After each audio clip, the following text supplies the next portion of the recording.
अगर आप भी चाहते हैं मां शारदा रिकॉर्डिंग स्टूडियो का ऑडियो वीडियो सबसे पहले आप तक पहुंचे,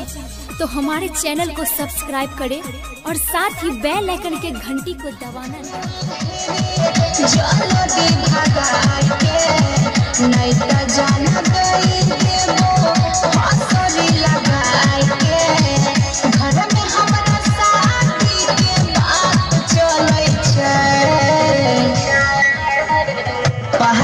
चलल छै हमर हो रोशनी गई।